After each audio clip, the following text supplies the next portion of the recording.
always in our game, when we make the game every year, it's always one of our directives to listen to the feedback that we get from the community. And some of the things that they were complaining about in FIFA 10 for the CPU was how potent he was in front of the goal. So we've done a lot of work to improve his shot decision and how effective he is on one-on-ones, especially on the professional difficulty level, so that when he does when you do give up a chance and he does get in on goal, he's gonna take the chance more often than not, which obviously makes for a more challenging experience. And at the higher levels, obviously, you really got to be on your guard to make sure you're not giving up good chances to the CPU.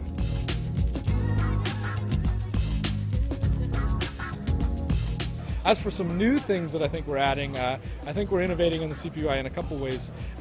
One of them that is really cool to me, I've always liked possession football. I'm an Arsenal fan, so when I play the game and I'm playing against the CPU, in times past, in previous years, he was very, very attacking minded and would get forward all the time, but he wasn't always as patient as we would like. So we've implemented some features about keeping possession this year, so that he's a little more calm, especially depending on the custom tactics that you set up. But if you have a possession style team, he's a little more calm on the ball and willing to wait for his opportunity. So you quite often see him swinging the ball around the back line, teasing it into the center of the park, and then coming back out and making the decision to keep possession with the squad. So that's quite cool, differentiating the different styles of plays in the different leagues, so you get a lot of variety when you're playing different opponents.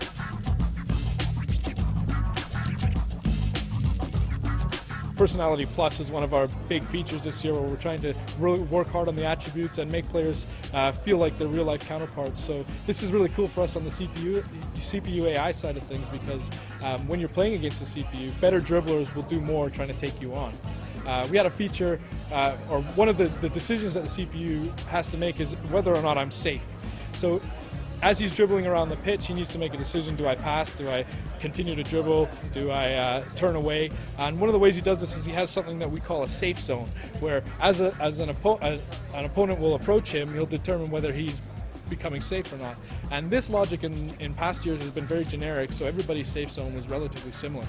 This meant that it didn't matter if you had Cristiano Ronaldo on the ball or Messi on the ball versus Rio Ferdinand or Richard Dunn or somebody that really wouldn't try and take somebody on. But this year we're dynamically changing the size of that safe zone based on the player's attributes. So players like Messi and Cristiano Ronaldo will still try and dribble out of tight situations like they do in the real world. So it's cool. It brings another little bit of character to the CPU AI when you're playing against them, and these guys might try and take you on, and you might be a little bit surprised at what they can do. So it's quite cool when you're playing against a CPU. Sometimes it's a little bit humbling.